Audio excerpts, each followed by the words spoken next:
I'm Jennifer Renne. I'm the director of the National Child Welfare Resource Center on Legal and Judicial Issues. I know it's a lengthy title. And Therese, Lund, who is my co-author on the Child Safety Guide, is from the Resource Center for Child Protective Services. She will introduce herself and give you a little bit more by way of background when and if I ever turn the mic over to her. No, it's just a little joke. We train a lot together. As the director of the Resource Center, we're one of, I should say, a number of federally funded child welfare resource centers, and so we're part of a broader network, and the Children's Bureau funds us to go out into states and provide training and technical assistance on all things child welfare related. We also develop tools and materials, our resource center being legal and judicial. Obviously, our primary audience is judges and attorneys. In this instance, we partnered with the National Resource Center for Child Protective Services to develop this guide, because what this guide presents to you the fundamentals, the basics of safety decision making that we know from years and years experience in child welfare. And we've written the guide in such a way that the information is accessible, understandable, user-friendly for judges and lawyers. I've been at the ABA about 12 years, and prior to that, I represented children in abuse neglect cases for a number of years. So I've been in the field about 20 years. Why that is important is that when I was a lawyer, I started out in legal aid representing kids. It was my first job out of law school. Got training in lots of things, and was surprised that there was no training for the lawyers on what goes into making what I felt were the most critical decisions that we make in child welfare, which is, should we remove this child? And for children that were in out-of-home care, what needs to take place? What needs to happen before we can reunify these children? And I remember early on in my career talking to a judge, and he was one of the better judges, highly respected guy, and asked him, well, what criteria do you use to determine whether or not to remove a child or to reunify a child? And he thought for a minute, and he said, well, I've been doing this a long time, and I get a sense of these families, and really, I guess you could say gut instinct. And that was it. And this guy's gut instinct was pretty good, but at the end of the day, it was gut instinct, right? And even when he was talking to me saying, well, I get a sense of these families, I've been doing this long enough, I thought, you know, because we don't have criteria in the legal community that we can point to and say, this is how we're assessing safety, because we don't have that criteria, what creeps in is bias, right? I mean, when we lack information, we fill that void somehow. It's human nature. So I recognized early on in my career the need for such a guide. I also knew I couldn't write it alone. Why? Well, for everything I'm just saying, is I'm a lawyer, I'm not trained as a social worker. And you know, I had a 3.5-hour meeting with Terry day before yesterday where we were talking about the number of states that we're currently working on, and we talked about next steps and challenges with regard to implementation of the guide. And even in that meeting, I remembered again why it was that I co-authored this guide with her. Because not only is her resource center on child protective services such a giant in the field in terms of working with social service agencies, she's the best.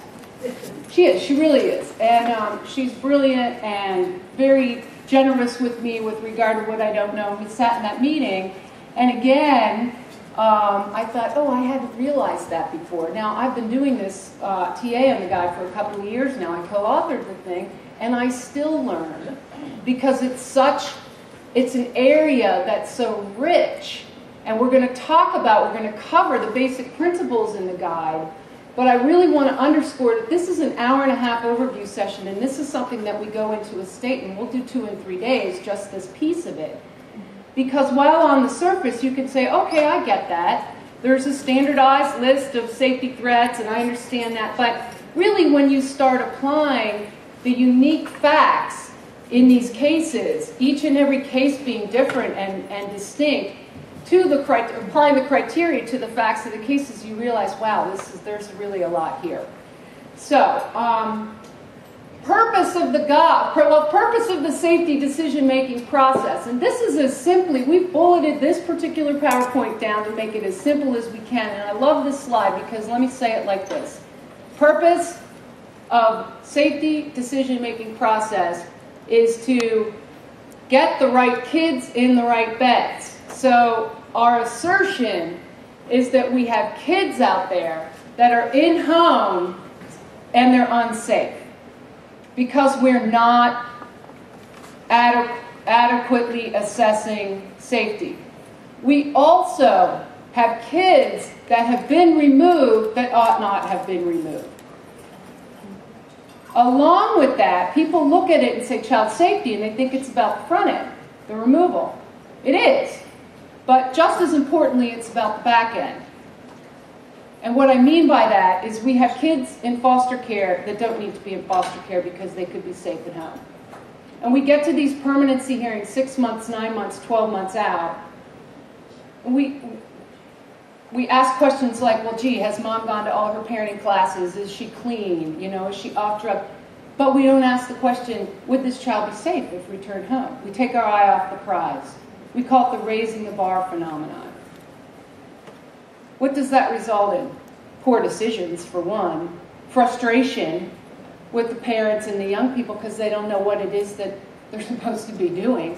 We have a compliance-based approach where for the courts, the easy thing to measure is attendance at parenting classes. And, you know, we look at things that are easy to measure, but what we really want to know is whether or not the child would be safe. So we're going to talk about how would you know.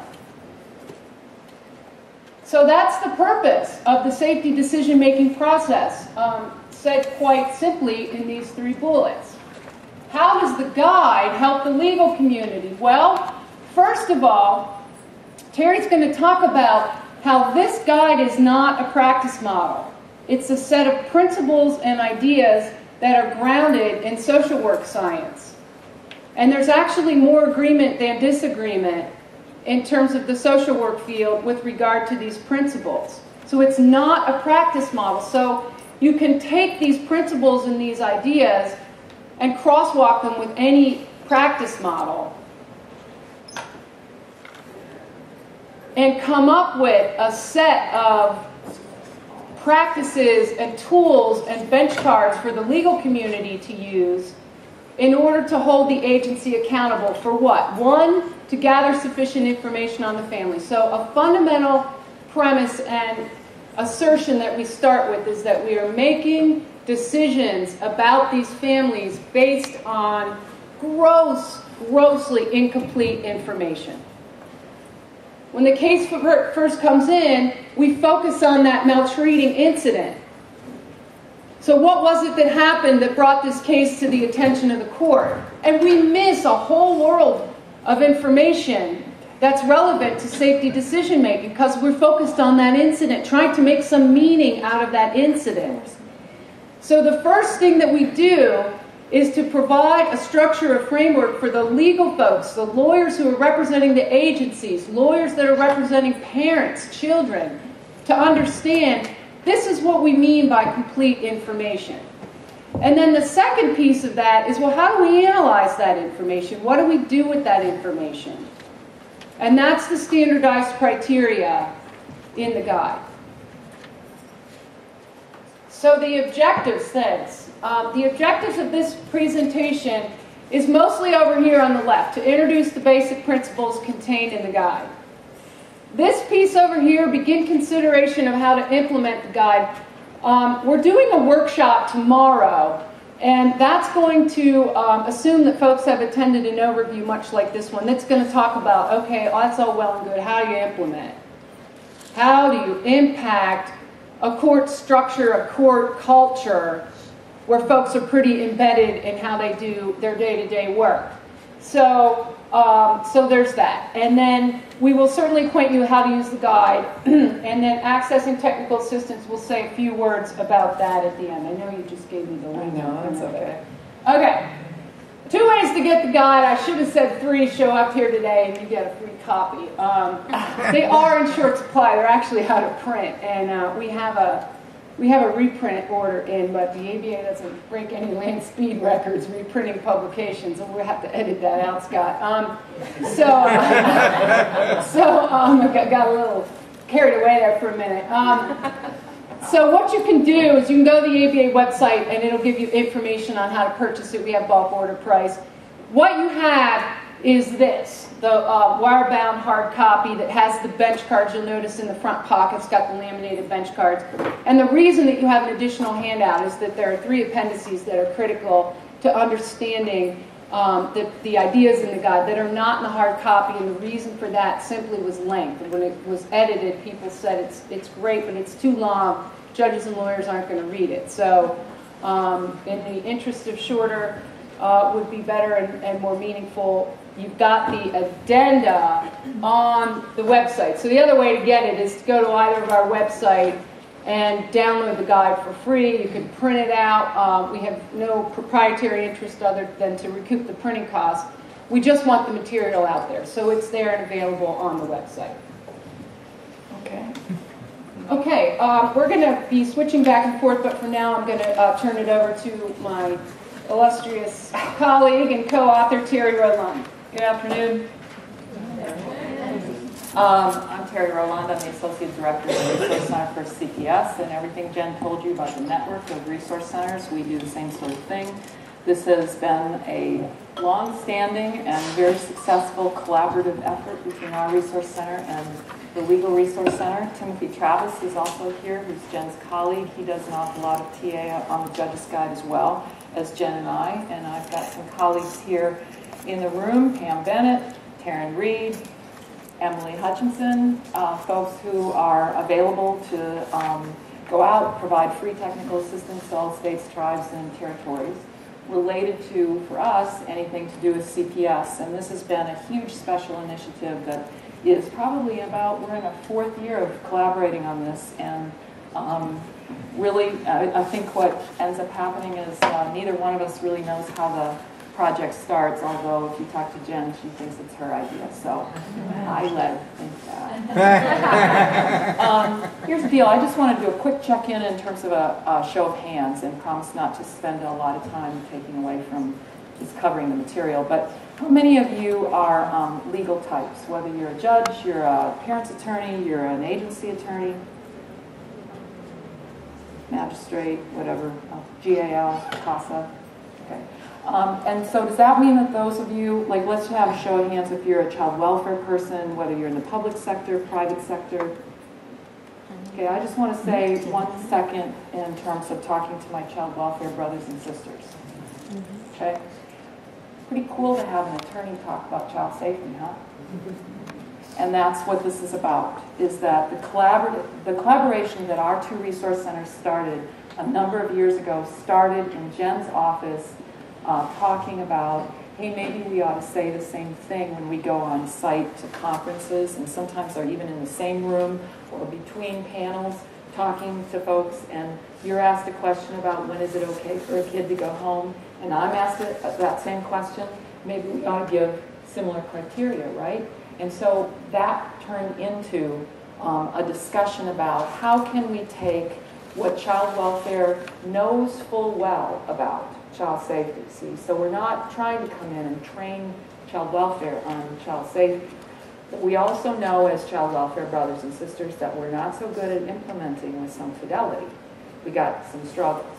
So wouldn't it be good if we got the judge asking relevant questions, if we got our agency attorney not battling with each other, right, about whether or not we got the right and the relevant information, whether we've got parents' attorneys who actually know how to hold us accountable about the relevant sorts of issues.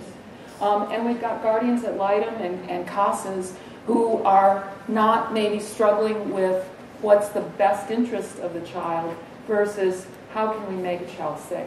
So that's my little editorial about why this is so important, because what we think is that we demonstrate, our 2 resource centers, the ability to have sensible conversations about child safety, which is not the same as that we're always going to agree case to case, but that we're going to frame the argument around what is the most relevant way to approach the decision. So what we think is we're able to demonstrate for you that this is not just a wish list kind of vision that you can have, but that you can bring this right into your own community by having these sorts of exploratory discussions about what are the essential elements that go into good decision making around keeping kids safe. So the book, as Jen mentioned to you, that when we come into your community and provide TA, we often really push you hard at getting the right people in the room, a small group of people. We're going to talk about this more tomorrow, and we'll have a couple jurisdictions there for you to ask questions of. But we want to spend at least a day with you and going through this guide and using examples in the guide and showing you how you can use it both as an individual who wants to try to be more precise around your decision making, but hopefully as a community of different professionals who are all coming together to try to make decisions in the courtroom around kid safety. So what we're going to do today is just show you what's in here briefly. If you turn to the table of contents in the very beginning of this book, what you'll see is an immediate visual of how we walk through the entire case process around child safety. So that child safety decision making is not just a CPS investigation kind of a obligation, but it is not just that first knock on the door and either people are abandoning their kids or waving revolvers and holding that little baby. It has to do with lots of issues throughout the case process as laid out in the Adoption and Safe Families Act. All of those federal requirements and that are measured through the Child and Family Service Review process. Oh, thank you, Timothy. Yeah, Anyway, here in my mouth. It's like a little informal here. So what we've got here is through these different chapters is certainly starting with some ideas and getting some language on the page for us to all think about how we think about child safety. But then walking through how do you make that decision whether kids are safe or unsafe, and if they're unsafe, how to make a decision of what to do about it, so that it's not just the thinking error of unsafe equals out-of-home placement. Then we keep going. You'll notice that these chapters cover the case plan, keeping in mind what are the requirements that are laid out in the Adoption and Safe Families Act. How do you evaluate progress if you put it together a case plan or a treatment plan that's really more meaningfully related to those issues that are making children unsafe? Taking it all the way through case closure or at the very least termination of court supervision. And as you just thumb through these chapters, what you'll see is the way we've laid this out is no matter what the topic is in the particular chapter, we start the idea of the topic with a little narrative explaining what we think is the way to think about this in terms of straightforward, logical, sequential, critical thinking-based decision making. And then we give you as many examples as we can combine into the chapter without turning it into, Encyclopedia Britannica, which is no longer in print. So each chapter will have like a shaded text box with what we hope to be an example of what decision making might look like or sound like if you were taking the ideas within that chapter and applying it to an actual child welfare case. We have deliberately stayed away from, Jen mentioned to you, and I think maybe, well, I guess I'm going to jump to a different slide, is that this is not about, as she said, a practice model. And I say that particularly for the child welfare folks in the room, is that this is the guide and the discussions that we want to have across the legal and child welfare discipline is not a very fast and shortcut to advancing your practice model. It's actually stepping away and talking with the legal audience about what's their strength, which is the discipline of critical thinking, and talking about decision making related to those critical thinking skills, and then that arms your agency attorney, local judges, parents' attorneys, guardians ad litem, with enough information so that no matter how many times you change your practice model or revise it or fine-tune it, is that they know how to have a sensible conversation with you about whether everybody's satisfied with the precision of your practice model. Does that make sense? Mm-hmm. So you don't see in this guide, quite deliberately, forms, templates, even examples of court reports, because we wanted to stay away from the idea that over time, any one of your communities may change certain things, get a little bit more savvy about what's the most efficient way to write a petition or a court report or even an internal agency document. That's not what this is about. This is about, no matter what your practice model has these kinds of critical thinking principles embedded in it. And what we want to have is the sensible conversation around those principles rather than your latest forms and instruction book. Okay? Is that any comments or questions about that? Of course, I said that we wouldn't take questions and comments, so never mind. Okay. Here's the deal. Jen said to you something that a colleague of mine, who's probably already left the room, Pam Bennett, often says when I've worked with her on site with Public Child Welfare, who's our usual customer, is that we want to make sure that in your community, you're positive that you have the right children sleeping in the right beds. And that's what this book is really all about, is what are those elements that go into play regarding these essential and critical decisions. And that one main provocative point we make in this guide is that I think we all agree that in a child protection matter, so not a case, not a juvenile justice case or a case where a child is really debilitated through mental health sorts of issues or behavioral issues, but that in a child protection matter, when we're thinking about that the only way to make that child safe is 100% out-of-home care, whether that's in foster care or at grandma's house, is that we know that that decision is a safety decision. That's why we're removing. And the provocative point that we try to make in whether it's an hour-and-a-half presentation or it's we come on site and really look at this very closely, is that return then is also a safety decision. You heard Jen say we want to stay away from raising the bar so that suddenly that child is over whether it's at grandma's or foster care, and we have all sorts of things that we want to envision what the family home needs to be like before that child returns. We're going to look at a process and show you how this book lays out, is that decision, those steps that I take to justify to my judge or my agency attorney or the guardian ad litem or the parent's attorney that only 100% out-of-home care will do, only that will be sufficient in order to control for child safety, then that's the exact same analysis I'm going to go through when I can show to you this child can return, not at a time where we're going to throw a pizza party and say goodbye to the family or to terminate court supervision or jurisdiction, but that we're going to return with an in-home safety plan, which I can show you now is sufficient and will be sustainable until such time that we can back away because the family can do it themselves. So I've already covered that. We're looking at today and in the future, if we were to come to your community and work with a cross-disciplinary group, is that we know that you will have homework to do about what is your terminology in your state, in your local jurisdiction, but humor us for today, and if we come on site, about help us talk to you in a way where we can get on the same page about what we mean about child safety. Let's get some common vocabulary. You can change the vocabulary.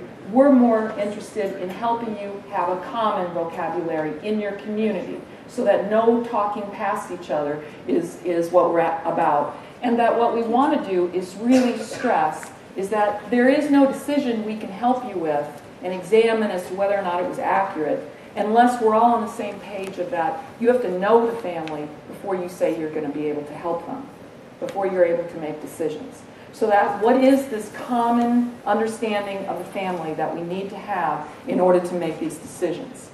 So we talk with, and particularly this becomes a more powerful kind of dialogue or conversation to have when we have the cross-discipline of my resource centers and Jen's and Timothy's talking together to a cross-disciplinary group, is that what do we all think the judge means in your community when the judge is trying to decide whether or not to affirm your recommendations related to child safety or to toss them out?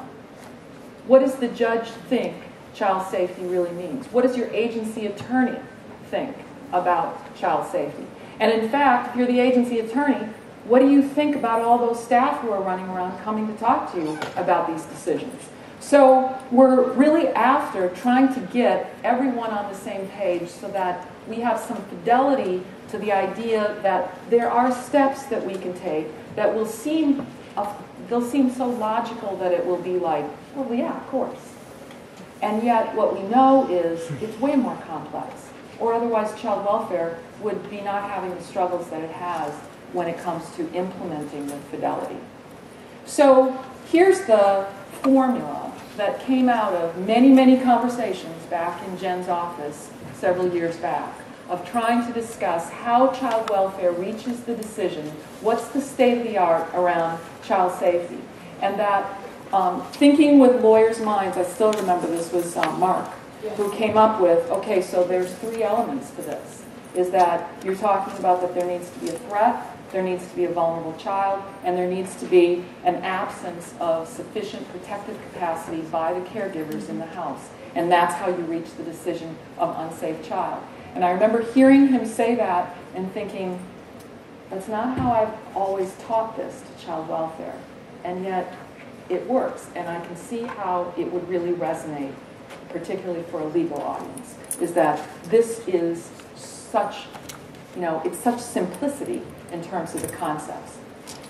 So we're going to, that slide that you just saw, we're going to get into the meaning of each of those distinctions, right? But before that, we want to lay a couple of things out. First of all, you'll notice that there are background colors to your slides. The slides correspond with these different concepts. I like this, and hats off to Timothy Travis, who developed most of the neat, not just neat, but meaningful graphics in this presentation, this one included. So what are we talking about? Everything in orange is related to the court process, so the top line, and you'll see it in a linear fashion there. And people said to us at one point, well, why isn't the guide organized, if it's for judges and lawyers, why isn't it organized according to the hearing? That at the initial hearing or the adjudication or the permanency hearing, this is what we're looking at. And once, by the end of this presentation, even you will be able to answer that question, which is to say, because we're looking at safety throughout the life of the case, we're continuing to gather information throughout the life of the case, and the treatment plan, which starts after the adjudication and is kicked off by what? The disposition review, endures throughout the case. So I like this not only because you can tell graphically according to the color what we're talking about with regard to each of the slides, but I like this because it underscores the point that we're making, that a lot of times with information gathering, which I'm going to talk about next, we stop. How many times have you seen we collect information for the first 30 or 60 or 90 days or whatever your statutory timeframes are for your adjudication hearing, and then boom, that's it? And I'll give an illustration of that in a minute, but leave it at that for now. And then safety planning. We need to ongoingly consider whether we've got the right safety planning, and we're considering out-of-home care as a safety plan. So I love that slide. Thank you, Timothy. I'm going to branch out on a limb here and use this. Yeah, whoa, look at that. Okay, I have you got that on camera. My brothers will be impressed. You used a remote. Okay. So blue, right? Information. Information drives decisions about safety. It sounds so simple, but when I start talking a little bit about the kinds of information that we're talking about collecting, you'll see just how critically important that it is. I know for the lawyers in the room, Terry always speaks to her brothers and sisters from child welfare, and I talk to my brothers and sisters who are lawyers and judges. I know we want to get right to the model, the criteria, don't we? We're like, well, give me the assessment model. I get it. Information's important. Information is really, really important and critical. I don't know if I quite said it this way, which is why I like to have this slide in here. Again, hats off to Timothy Travis, to get us really thinking about, from a practical point of view, what are we talking about here? And that is this question. How do we know whether a severe injury of a child represents a pattern of dangerous family conditions or is a one-time incident. Doesn't that seem like an important thing to know? It segues into this slide. So sometimes people pick up the guide and say, oh, you know, this is social work, this is the social worker's job. And I can never understand that reaction, because our whole role, if you're a lawyer representing the Child Welfare Agency, or a lawyer, you know who loves this guide is lawyers representing parents. You wouldn't think it, right? You pick it up, it's child safety. Parent attorneys, I hate to sort of speak in superlatives, it gets me in trouble in life, right? But I think that they like it the best. And let me tell you why. Because a parent attorney says, you know, I get these, let me tell you how it goes. I get these court reports that, that list, okay, on July 27th there was this incident during a visit at McDonald's and mom was inappropriate and got upset in front of the kids. And it goes on and on. You get these narrative court reports about an incident here, an incident there, and the parent's attorney's reading it and like, you know, thinking, geez, you know, I'm not surprised. I don't like that caseworker either. I find her patronizing or, you know, whatever. And the argument goes from there in terms of what to do about this case, because everything in the kitchen sink is thrown into a narrative in the court report, but nothing is identified as evidence that's going to support our decision making about what to do. So how can you, as a lawyer representing a parent, not love something that's going to hold the agency accountable? Same thing for judges. Remember that judge that I talked about, that I said, well, how do you make these decisions? And the best he could come up with really was gut instinct. A little bit later in the conversation, he said this quote, and it appears in the slide because it was so profound. He said, well, a lot of times I just go along with the agency because I'd rather be safe than sorry. You've heard the term rubber stamping? Yeah, everybody's nodding. It's a little bit like pejorative, like the court rubber stamps the agency decision. Why? Because they don't want to go out on a limb, because they don't know what the evidence is that they need to be considering to make a safety decision, and really doesn't it boil down to better safe than sorry?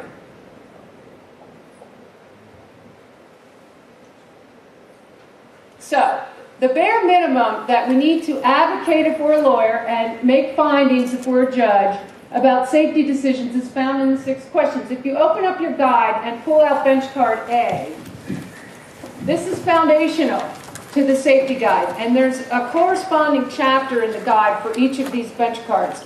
So remember I said earlier that, especially early on in the case, and it kind of dominates the discussion about the case the first couple months into it, is the maltreatment.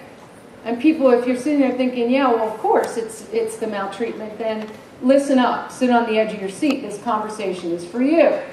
Because these 6 questions, we say, are the bare minimum of what we need to know about a family in order to apply the criteria, that formula that Terry popped up, which we're getting to. But you can't get to that without understanding the family. And so if you look at this, and we're not, unfortunately, do we have the luxury of time to really get into this in too much detail, but I do want to take a minute so that you know what's in it. So, first question, what is the nature and extent of the maltreatment? The type, the severity, maltreatment history, describe the events, etc., etc. So, important, but it's only one of 5. The second question is, what circumstances accompany the maltreatment? So we're still talking about the maltreatment, but we're going a little bit beyond that. How long did it last? What was the parental intent concerning the maltreatment? Was the parent impaired by substance abuse or otherwise out of control?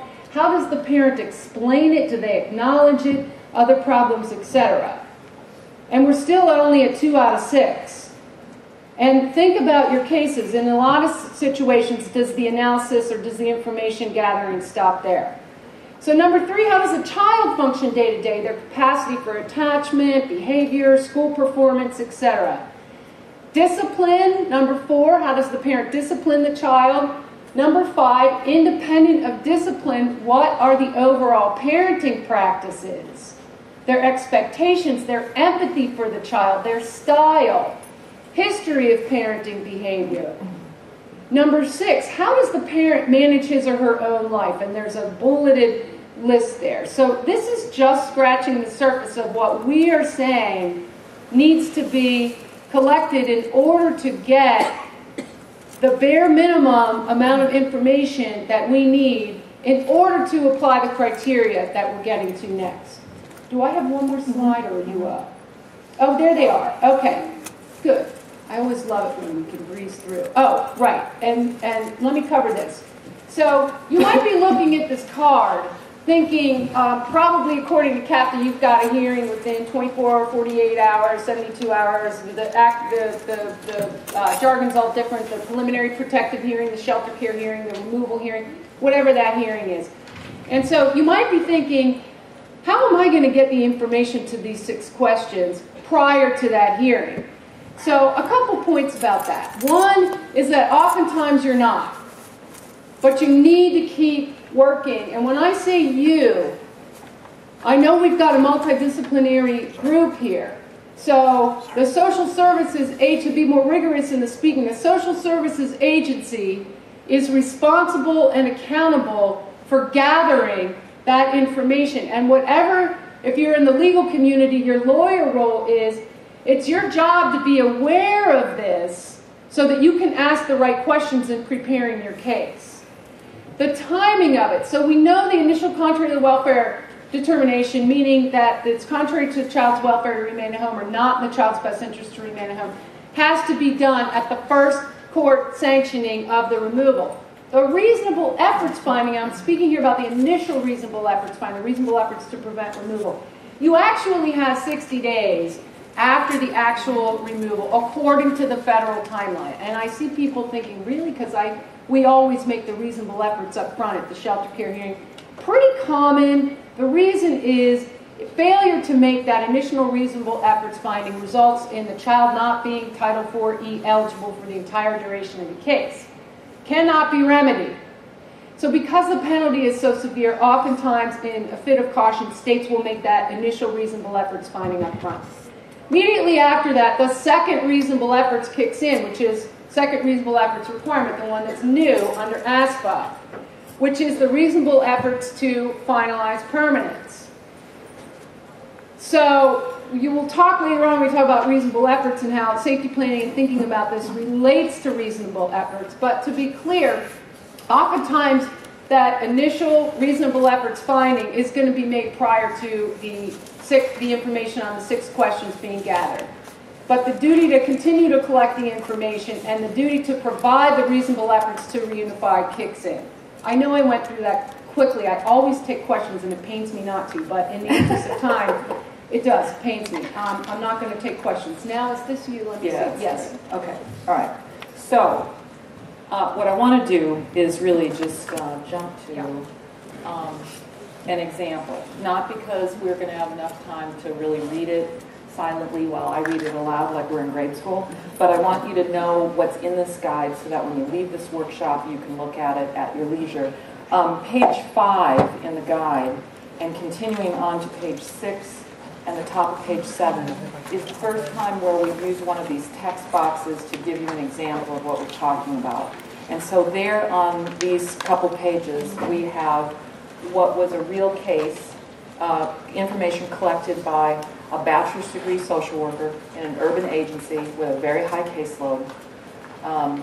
But he didn't collect this information about this case in the first 24 hours. He had an emergency shelter hearing like what Jen was just talking about, because these kids were immediately taken into custody. And so there was a hearing 24 hours later. And what happened was he didn't stop collecting information. So he had a lot of information at the custody hearing around the incident of maltreatment and some surrounding circumstances around that incident, but had very little else. Even though the case, the family, had been known to the agency, those previous workers were long gone. So he had a lot of his own digging and investigation work to do about history, but he also had to get himself up to speed on what was going on with the family now. So this information was collected over the course of the next 7 to 10 business days. So that There was an ability post the custody hearing. So if you're following with sort of thinking about this in a court-related kind of way, is that he was able to revisit whether these children were safe. So we're going to walk through what that's going to take, that math formula, threats, vulnerability, protective capacity, and we're not just going to think about that in terms of when I first knock on the door, whether it's 2 in the afternoon or 2 in the morning, what do I see then? That's more the issue of, do I have something volatile that I need to be taken care of right away? We're talking about collecting the answers to these 6 questions in a way that allows me to think about, the slide that Jen showed you, how do I know that an incident is really a pattern or whether it is just an incident? So, and that's why what we're trying to do is introduce to the judges, to magistrates, to attorneys, that shelter hearing is the start of the process and that we can hold each other accountable for continuing. We tend to, in child welfare, to say, boy, once a kid goes into out-of-home care, good luck getting that kid out of home care. And this is one of the reasons why, is that we oftentimes, after that initial custody hearing, don't hold ourselves accountable to keep collecting good information in order to fully understand whether we've got patterns here that are dangerous or whether we've got other issues going on that we can intervene in a very different way. So this example is here for you to read at another time. I'm going to refer to this same example to just show you in a couple pages later how we use this information with assessing whether or not there's threats. I think we're back to you. Yeah. Is that how we decided to do this? Yeah. Yeah. Why don't you skip to the next slide? All right. There we go. Okay. So you see these terms a couple of times. And let me define what we mean by safe child and unsafe child. So a safe child, vulnerable, so you might have a child that's not vulnerable and be safe, but a vulnerable child would be safe when there are no threats of danger within the family or the caregivers possess sufficient protective capacity to manage the threats. An unsafe child is when you've got a vulnerable child, threats are present, and insufficient protective capacity to manage or control the threats.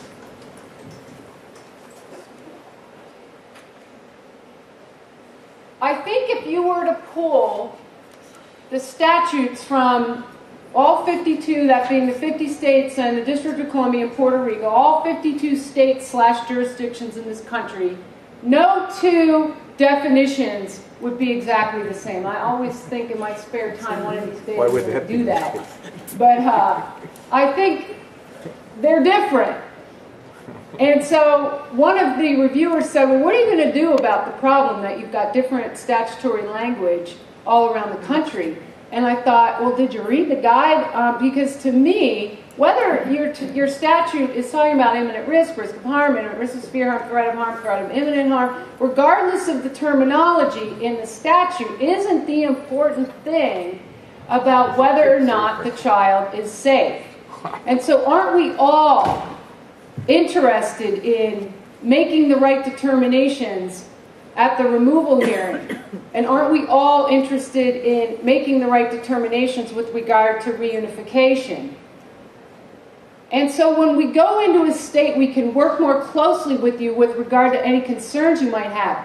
33 states where we've done something on the guide, 1 state has there been an issue that, gee, we're concerned because of the language in our statute. Usually you will see terminology in the statute that is consistent with the terminology that we use here. And I'll give you another example about that when we pick apart the definition of threat. So one thing I also want to talk about here too is distinguishing between safety and risk, that before I started working on this guide I didn't really understand, and I interchanged those 2 terms all the time. I thought they were the same thing. They're not. So safety is concerned, and we have it in yellow there, about imminent. So there's a temporality there, something that's going to happen in the immediate future. Consequences are severe, and things are out of control. Risk, on the other hand, is more a vague concept about whether something may or may not happen. I like to think about it like this because I'm very thinker. All children are at risk. My kids are at risk. They are. But they're not, most days, unsafe. So Answer 6 questions. yeah, I know. You have us for 3 days. We will weave in stories about our own kids. But honestly, I mean that though. All kids are at risk. So we mean something very specific when we say that kids are not safe. And Terry, when she talks about threats, is going to talk about that a little more. So the court, I said that about return and removal is whether or not the child is safe. I think it's me. Yeah. Okay. All right.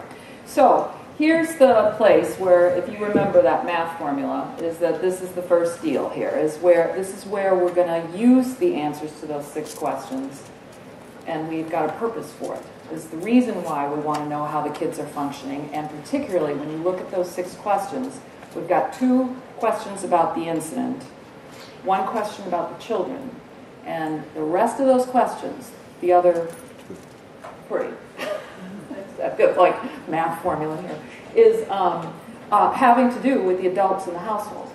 And so we're going to look at how we understand this family and apply it to some standardized criteria for what constitutes a threat. Now, taking a look at that, there's that formula again, is that we're looking at behaviors that have to do with things that are out of control. We're looking at emotion that's out of control, attitudes, perceptions, motivations that are out of control, that are happening sometimes right in front of us. If I'm speaking now to child welfare, because we're usually the folks who are in the living room. Sometimes it's happening right in front of us, but more often than not, it's not. And what we have to try to understand is how quickly is this going to play out?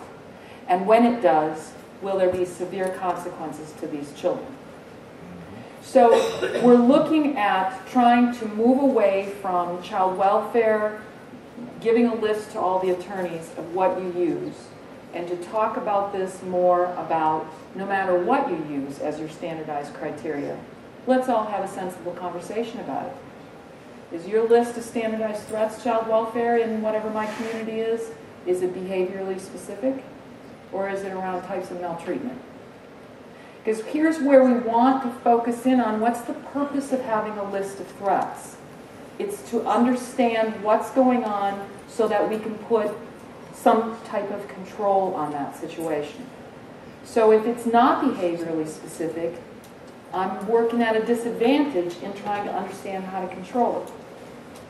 So we look at this issue of, it's really important that all the attorneys, it's not unusual, by the way, for us to come in, meet with a jurisdiction for a day and a half, let's say, ask all the judges and the attorneys in the room as to whether or not they're aware that every child welfare, their own child welfare agency in their community, is using a standardized list of what constitutes a threat to the children's safety. And often, those judges and attorneys say no, they don't know that it exists. Well, let's start having a conversation about what that list is, because if you look at that without a threat, we don't have an unsafe child. What are we having a conversation about then? So we're going to look at what are common threats across the country inside public child welfare. But what I want to say is, and this is also a bench card, isn't it? Bench card B or C? Yeah. It's B. Okay, bench card B, like the laminated thing. It's also listed in Chapter 3 on page 10. But here's where I want to reassure everybody that we're not coming up with this list as though you better have this list in your community or you're doing something wrong. We're giving you a list of what pretty much amounts to, there's more agreement. If you go into any kind of any of the 52 jurisdictions, and then we've got states that are county administered, and if they're using different ones across the state, is that you're going to see more of these threats on that agency's list than you're not going to see. Some agencies have a list of 12. Some have a list of 21. What's more important to us is that you all know what that list looks like and that you're happy with what it does for you in terms of leading to some precision about how to get some control over it. So we're looking at behaviors, emotions, perceptions, attitudes, etc. And this is one of the first places where we'll spend time with you in your community looking at one of the appendices that's only in the online version, but I think all of you have a copy of this at your table. Appendix A gives you one more step, that's the homework here for a local jurisdiction, is do you not only have a list of standardized safety threats, of what will cause severe consequences to children in the next few days to even the next couple of weeks, if there is an intervention. But do you have definitions of them that are specific enough so we're not like the judge that Jen talks about and we're operating from our gut as to what we think constitutes a definition to no adult in the home will perform parental duties and responsibilities. I might have my idea of what that means, and you'll have your idea. What we want is we want to be grounded as to these are the criteria we're going to use, and they're grounded in this issue of we can observe it, we're not just guessing, we're not going by type of maltreatment. I can talk to you about what I see, what I hear from credible sources. It's out of control. People may acknowledge or they may not acknowledge, but there's no amount of cajoling, manipulating, threatening. The next time I'm out here, there's family members can, do all those sorts of things, but it's out of folks' control. And it will play out either right in front of me or the patterns are happening in such a way where I don't have time to hook these people up to treatment services and hope that over the next few months things change. This needs a lid on it today or tomorrow. So we're looking at working with the community about helping the lawyers, the judges, and child welfare have some good conversations about what are our list of threats. Are they the right ones? Are they the ones where we all agree? Do we know what the definitions are? And that it's specific enough and it's justified by, if I say these threats either exist or they don't exist, I can show you why I think that because I've got sufficient answers to those 6 questions.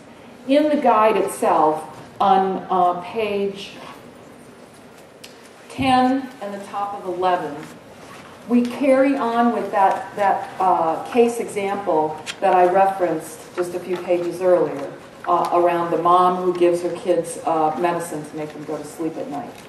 And show you that once that worker collected information to the 6 questions, which threats, according to our list of standardized threats that we have in the guide, which threats he was able to justify existed. And you see what those threats are and his justification and how it has nothing to do with the cough medicine that the mother gave the kids. That in fact, if he had collected this information before the cough medicine incident that's talked about in the earlier chapter on information gathering, is that we would have identified exactly the same threats. The appendix A, ends up talking to you in the very beginning about this idea that when I enter the home, particularly these emergency calls that we're out on, whether again it's 2 in the afternoon or 2 in the morning, I don't need a list with definitions to understand whether there's something wildly out of control. People brandishing guns and drugs all over the coffee table and kids ingesting it. I don't need that. I don't need to call a case staffing. But what this appendix talks to us about is that we can be more sophisticated about what constitutes a threat to a child's safety. It's not just about what the average citizen can spot when they walk into some of the family's living rooms that we encounter. It's the other folks where threats play out in a much more insidious way, and we need to understand how people are really coping with life, how they're functioning, how they approach parenting, in order to have a better appreciation whether things really are out of control. We just don't need a SWAT team in order to try to intervene. So that appendix talks about this list of threats as being able to meet those issues of what happens at 2 in the morning when we're knocking on doors and everybody's going to jail. But it's also talking about what life is like when we have to get to know people over the kitchen table in order to understand whether we've got some things that are out of control and need our immediate intervention. The next piece of this formula has to do with, we may have threats, but we have to justify whether we've got kids vulnerable to these threats. And we want to be careful here, because this isn't just about whether we've got bright kids or assertive kids or kids who have been through protective behaviors, but it's in light of this family, these issues, so that we've got kids who are dependent on others in their lives, and not just the kids who, you know, we're confident that if somebody at school maybe or at a scout troop tried something inappropriate with them, that they would be indignant and they would certainly go to us for protection.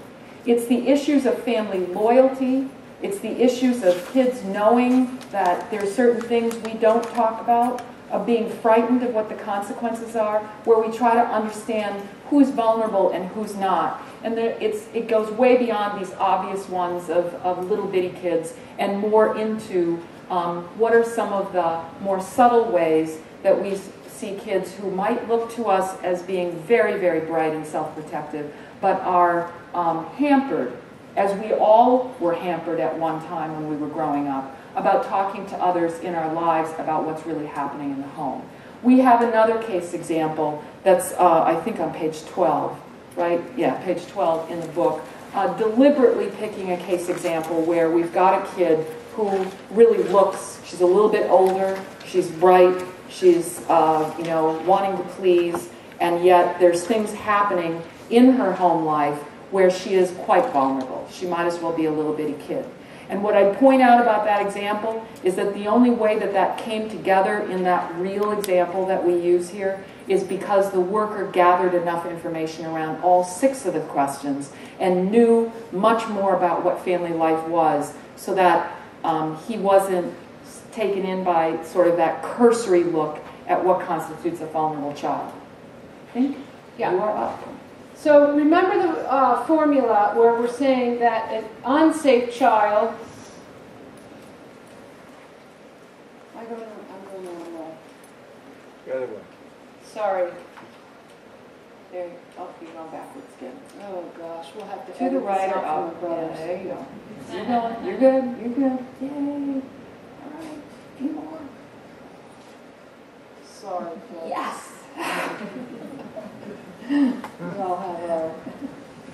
One of my strengths is I can acknowledge my weaknesses. Okay, so protective capacities. Remember this. So an unsafe child, we've got the bare minimum, a threat. Got a threat's present. The child is vulnerable to the threat, and the family has insufficient protective capacity to manage the threat. And Terry once said, and I loved it, and it really resonated with me, is that in a lot of families, perhaps even our own, when we were children or as parents in our own homes, from time to time, if you look at the list of threats, there's a threat present. But there was somebody within the home that was managing that threat, and you as a child may have never even known that that threat existed, because somebody was looking out for you, taking care of you. So someone said to me, okay, protective capacity, so that's like family strengths. And I said, yes, yeah, but like family strength, something beyond mom has a job or grandma lives down the street and there's an extended network of family support in the immediate vicinity. All very important things. But what we mean by protective capacities goes beyond that. So these are personal characteristics associated with being protected that indicate vigilance, preparation, and the power to protect.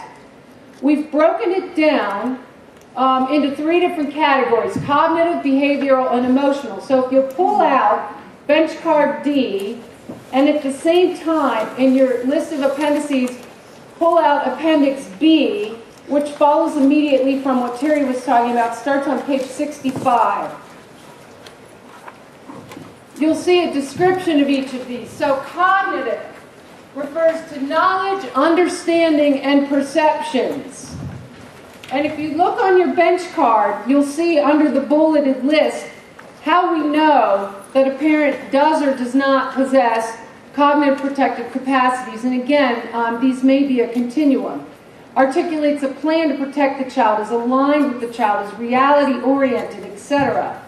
We're not going to go through the examples, but I want to point out, if you look at your appendix, each one of those bullets, so there are 7 of them in that particular list, are listed 1 through 7, and there are between 4 and 6 examples, illustrations of that one bullet alone.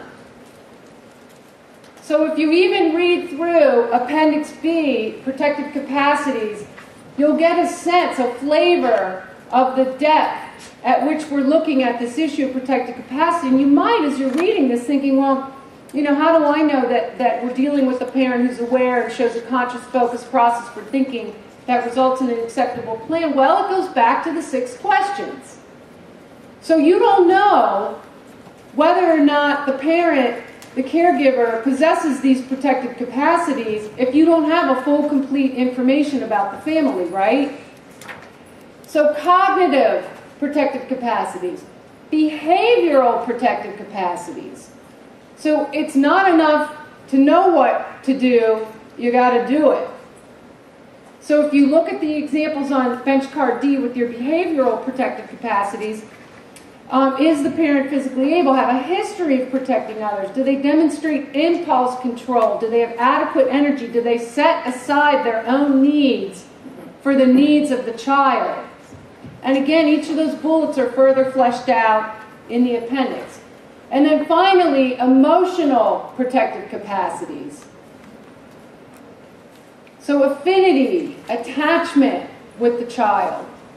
Feelings, attitudes, identifying with the child. And again, if you look on your bench card, gives you some examples of that. Now, also on the bench cards are examples of questions that the judge can ask. And these are just examples.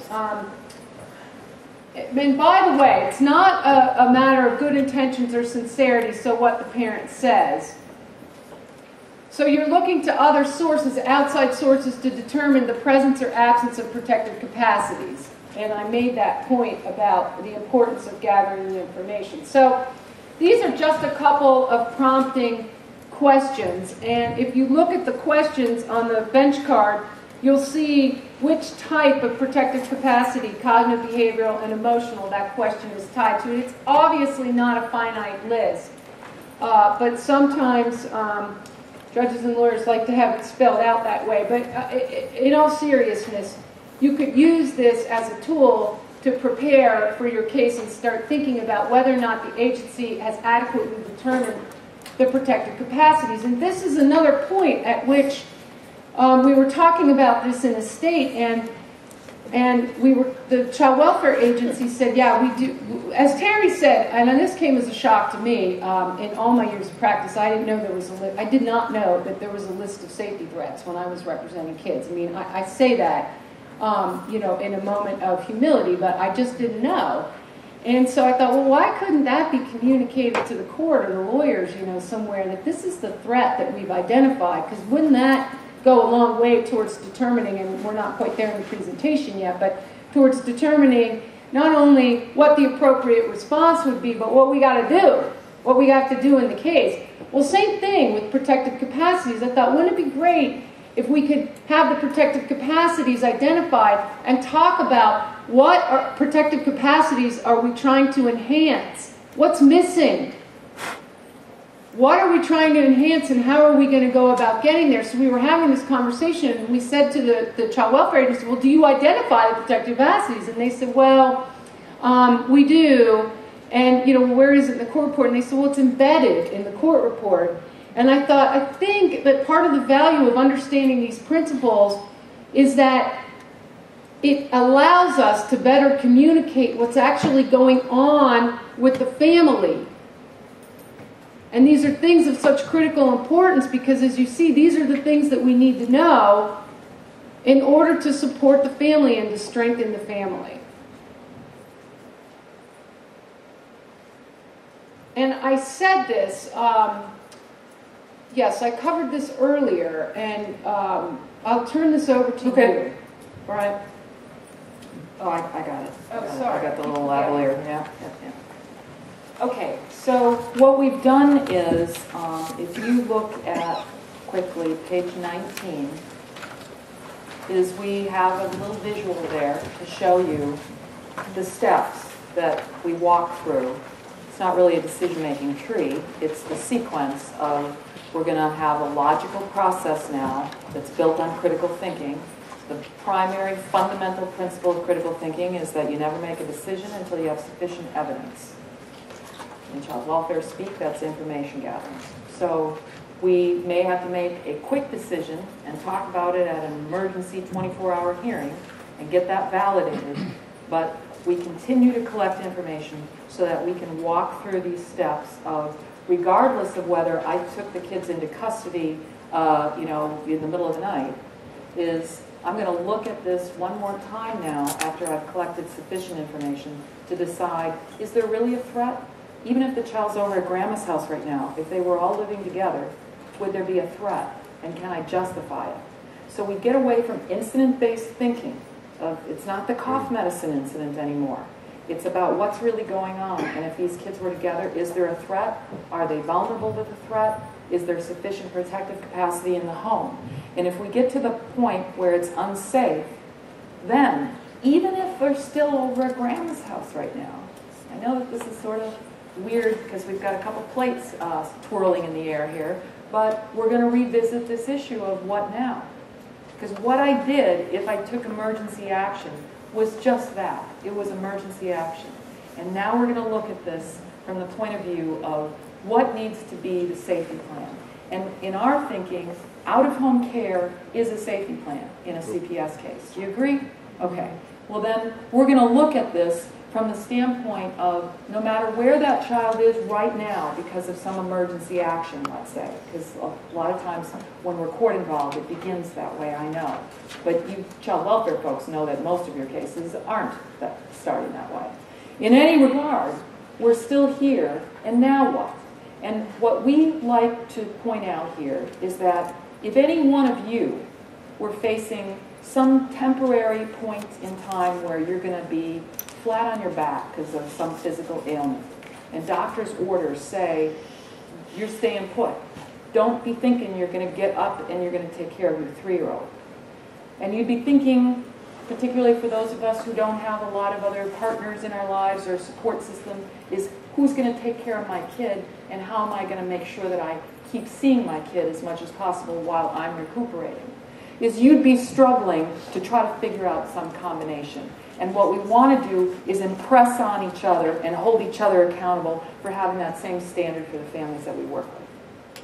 Is that why does it have to be out of home 100% in somebody else's bed or in the home 100% in my own bed? Why can't we look at this in terms of there are people in this family's life, perhaps, there are persons in our community who can help with this, and we can have much more of a combination. So let's talk about what we really mean by a safety plan, because this is not about getting folks services so that they can start becoming stronger parents. This is about putting a lid on things. We talked about a threat as being out of control, playing out in the very near future, leading to severe consequences. I want you to think about that as though it's a frying pan on the top of the stove with oil splattering. I need to reach for a lid fast and put it on that frying pan. Now, nothing's changing inside the frying pan, right, until I start adjusting the heat. But the first order of business is to make sure that I don't get splattered, I don't get stuff all over this, boom. And that's what we're talking about here. We have a list in the chapter here of safety plans on page 22 and 23, giving you examples of what can be done to serve as that measure of control. Some of these things, when you look through the list, naturally sound like they're things that would be carried out by professionals or paraprofessionals. But a lot of these things are things that can be done by grandmas, by ministers, by folks in the neighborhood center.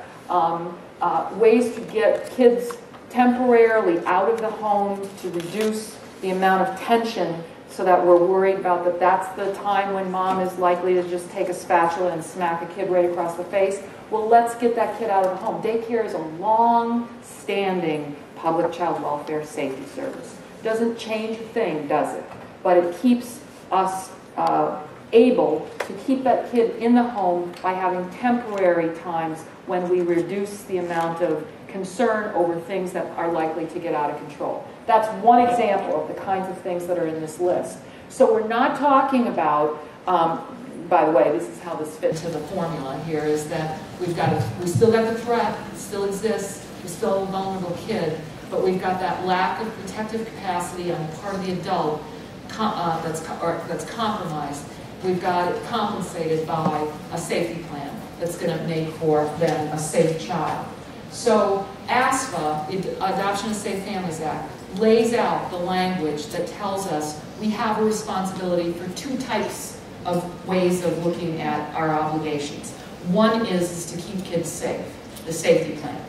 And the other, which we'll talk about in a few minutes, is, okay, you're going to raise kids either in foster care, since we've all agreed that that's a safety plan, or are you even going to raise kids through the child welfare system with in-home safety plans, or are you going to be working on how are these parents going to develop the protective capacity themselves so that we can walk away with some confidence.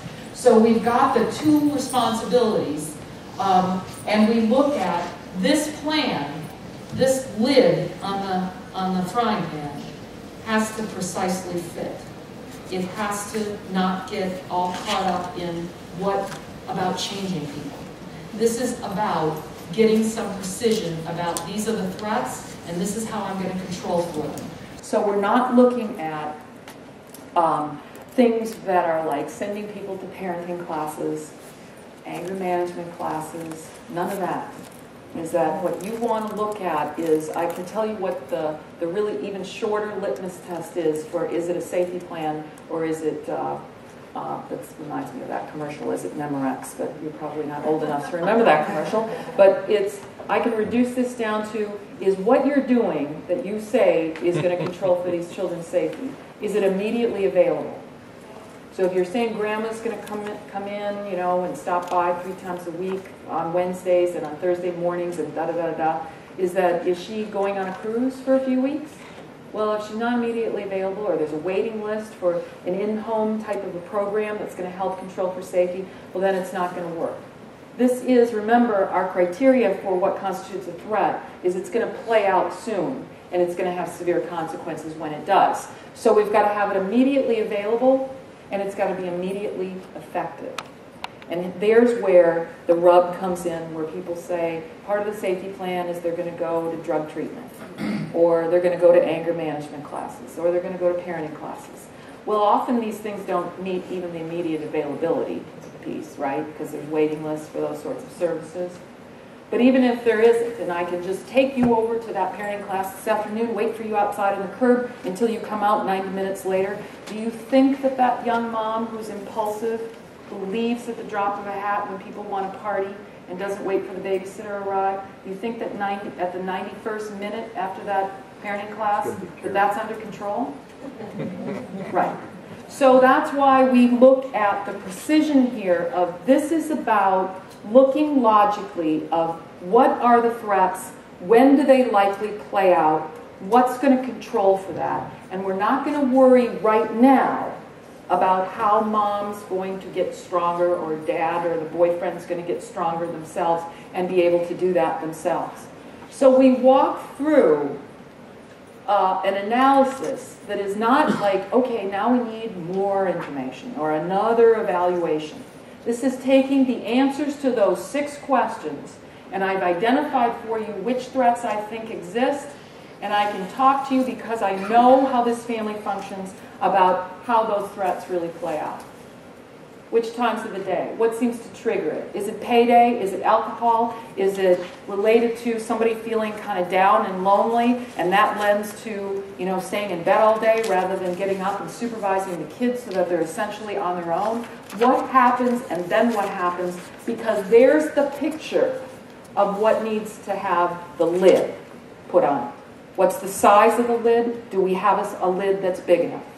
Is we're going to look at some issues around the home environment as to whether or not if we send grandma over there or we send a paraprofessional over there to keep an in-home safety plan together, is the culture of violence so great and extensive in this family system that those folks are going to be in danger going over there? Well, you know what will happen is everybody will be afraid to go over there, and they won't. And we won't have a lid on it. So we're going to look at the home environment itself to try to understand what's the size of the lid and do we have a lid. So that we're ruling out through these sorts of things. We're coming from the premise of why not an in-home safety plan? Why not? Even if last night you put her at grandma's house, why not, if I've got more information now about how this family functions, justify why it can't be an in-home safety plan? So we look at this as being not just a casual or coming from having a big heart and wanting all families to be together.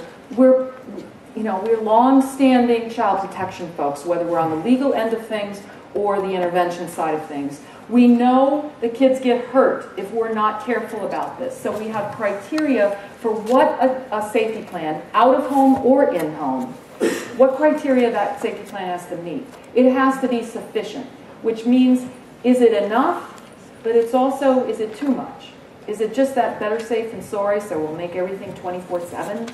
You know what I mean? Is that, grandma has to move in and supervise all contact between her adult daughter and her grandchildren 24 hours a day, 7 days a week? Is that feasible? Would you be able to do it? Or will it fall apart within just a few days as grandma needs to go to CVS to get prescriptions and needs to pile 4 kids into the car because apparently her adult daughter is such a savage beast that she can't be alone with the kids for just a few minutes? If that's really the case, let's not talk about an in-home safety plan. Because a 24-hour, 7 days a week, I'm in a 1,400 square foot house and I'm supposed to supervise all contact. It's just not going to happen. I'm going to throw in laundry, and the kids are going to be in the living room. And then we get mad, when they violate the safety plan, because we set that up to happen. So it has to be sustainable. If you look at that math formula, and remember, as we all do, our high school algebra, is that math formula, in order to get that kid safe, that minus sign for protective capacity has to turn into a plus sign, doesn't it? Remember your high school algebra? Isn't that fun? Okay, so who knew? Who knew that you'd be able to use it again? So here's the deal, is that this has to be sustainable until that minus sign turns into a plus sign, and we've got parents who can start doing this. And it'll be like a dimmer switch, of course. It won't be on-off. They'll start being able to do it more and more, and our safety plan can step down in its intensity. So what we really strive, and you can probably hear the passion in my voice, which is also, I'm looking at the time, is we're looking at reasonable efforts as being not just about some kind of finding of like whether or not I gave bus tokens to people. It's about this kind of analysis. Did I collect enough information? Did I get caught up in incident-based work? Did I think about this family, this kid, how the threats play out in this home, so that it's never about, I would never think about an in-home safety plan on a such and such kind of case. It's justify it, prove to the other folks involved in the system as well as to our own agency attorneys, but ultimately to the family about why this house, this home, we cannot or can do an in-home safety plan. Yeah. Oh, God. I know. I don't know if you could tell, because you guys are calm and engaged, and people are really with us, but we're in an all-out blitz here. I'm a diehard Pittsburgh Steelers fan, and my colleague is a diehard Green Bay Packer fan, so you got the best of the AFC and the NFC on post here, but we're giving you everything we have. So in the spirit of that, I pulled out. Giants fans in here. I know, I just alienated all the Cowboy fans. Anybody from Dallas? All right, so I pulled out 4 bench cards that are really going to assist you with understanding this. So reasonable efforts, if you look at bench card G, which is titled reasonable efforts, but also, and Terry referenced it, pull out bench card F, actions and services to control the threat. So the idea about reasonable efforts were or were not made is not only was a safety plan considered, but if you look at the actions and services to control threats and danger, because I think sometimes as lawyers and certainly as judges, we don't know because we're a couple steps removed from what's available. So that'll spark your thinking in terms of ideas to think more creatively about reasonable efforts. Now, once we, oh no, Therese's laughing, I'm glossing over it. All right, now once we're at the point where we've determined an in-home safety plan is insufficient and we're looking at an out-of-home safety plan, two issues kick in, safety-related issues. One is visitation. I cringe when I go into a jurisdiction and there's a bright line rule, I go, visits are always supervised. It wasn't until the parent proves otherwise. Or visits are always unsupervised, although I like that one better. If you look at the bench card, it'll give you some ideas about safety-related visitation things to consider. And in order to know the frequency, the quality of visitation, which we know is so important, in order to determine the construct under which visitation should occur, we need to know a thing or two about the threats, right? And the protective capacities. So no surprise, if you look at that bench card, it references the threats, and you see some of the ideas up here on the slide. So I'm going to just very quickly talk about conditions for return, and then turn it back over to Terry. Bench card J, establishing conditions for return. This really could be, despite how quickly I'm now talking, my favorite part of the guide. Fortunately, I alluded to it earlier, so you'll know what I'm talking about when I say that the conditions for return are what we need to make clear and to document circumstances, behaviors, conditions that need to be present in the home before the child can be returned.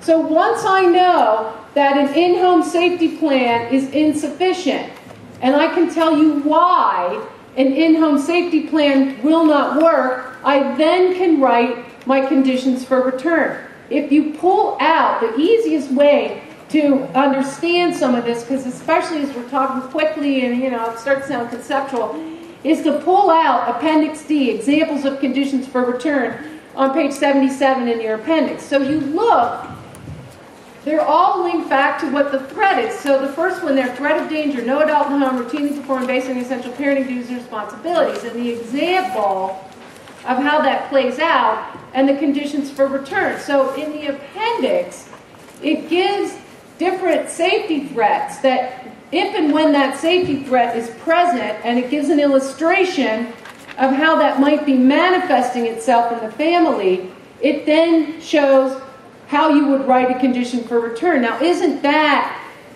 then we all know what we're shooting for.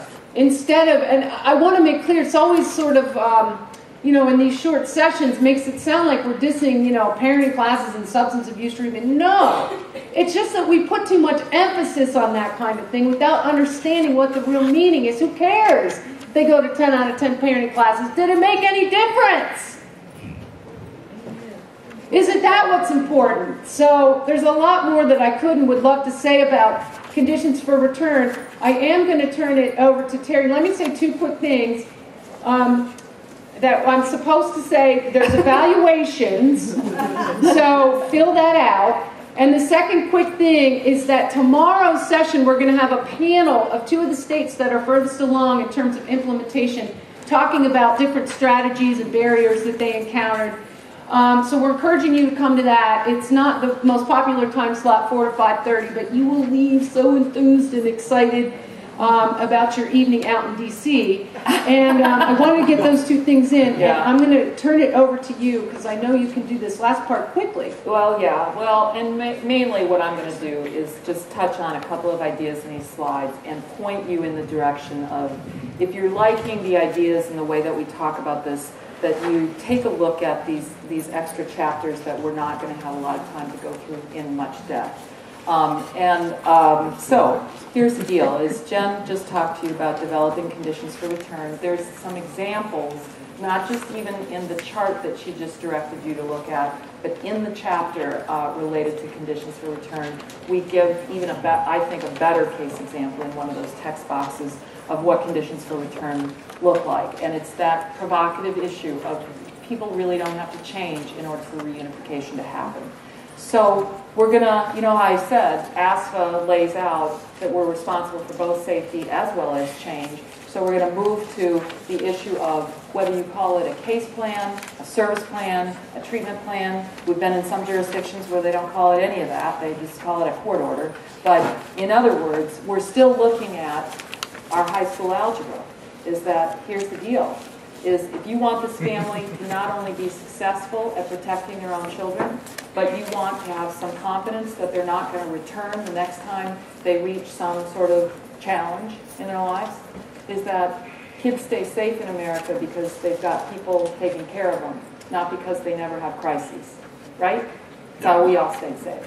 So the point of the treatment plan can certainly be eliminate those threats, get people sober, get people under control of their anger.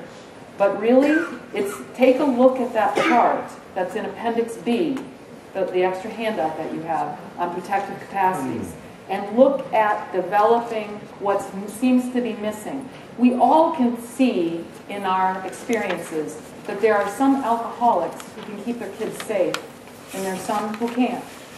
And it's going to come down to that we've got folks in that kid's life who've got the protective capacities, and that's why they're safe, not because we got everybody sober. Think about all the times you struggle with, well, she's been sober for 6 months, should we return the kid? And you know, there's always the angst of, is it long enough? Maybe we need another, or we're worried about that there was a dirty drug screen. I don't know what that means. It's going to be about this sort of thing, is that do we have a strategy in our case plan, in the court-ordered service plan, or whatever it's called, that we can state what the change needs to be, and that's going to lead us to know what services. So we're not talking about case plans that say, go to treatment, go follow all the recommendations of treatment. It's going to be about, these are the threats, these are the gaps in protective capacities as to why we think your situation is one where you as an alcoholic, your kids are unsafe. So let's build on helping you get control over the use of alcohol, but let's also build protective capacities. And then we can take a look at what would change look like, and will we have the ability, this is, I hit the wrong one, is that we're looking at trying to get parent buy-in, their reaction of that, yes, I can do this in order to keep my kids safe, and that this is not the same as the safety plan. If it's one and the same, we're either not keeping the kids safe, or we're not going to be changing anything over time. We're looking at, just as Jen said, of not counting beans, like, I went to 9 out of 10 sessions, or I had 10 out of 10 clean urine screens. It's about the kind of change that's happened that's relevant. Now, we got tons of examples in the chapters here, text boxes that give you real cases, once again, showing you not exactly an entire case plan, not one that would incorporate all the other things that you might have in your community or even by state law or whatever as to what has to be in a case plan. We're targeting these issues to show you what the language can look like and how you would go about talking about progress and lack thereof. We've got a few slides here, and I know you have copies of these slides that we've given you as to how you'd have relevant conversations about this. This is where we have lots of fights, right? About what really is progress and what does it mean. And so we're really looking at any type of review hearing as being the chance to talk about, do we still have the child safe? Can the safety plan step down? Even if the reason why you're coming together is to talk about lack of progress. Here's where the whole provocative nature of, if I can show you that an in-home safety plan is sustainable, it's possible we could do an in-home safety plan and a reunification rather than just having the argument about why there's no change. That's what I just covered. And so we're looking at always returning kids home with an in-home safety plan, not looking at it as the end of any intervention. Closing has to do with either a combination of the eliminated threats and the improved capacity, or at least the elimination of threats. You don't want to see them back again, then have increased protective capacity. We give you some criteria of looking at change over time, accompanied by people being able to say what they're doing now to keep their kids safe versus what they used to do, and that they're involved in steps to sustain it. This is, we're going to talk more about on Thursday, tomorrow, about where we've been. Some of the states where, the 2 states that are colored in sort of purplish, Virginia and Florida, we're going to have some representatives from those 2 states talking about their efforts to get going with a cross-disciplinary group aimed at implementing some of these principles. What do you want to say? Thank you. I appreciate you coming, and I can tell because I'm looking at all of you how engaged you are with the material, and that is why we do this. So thank you. Thank you.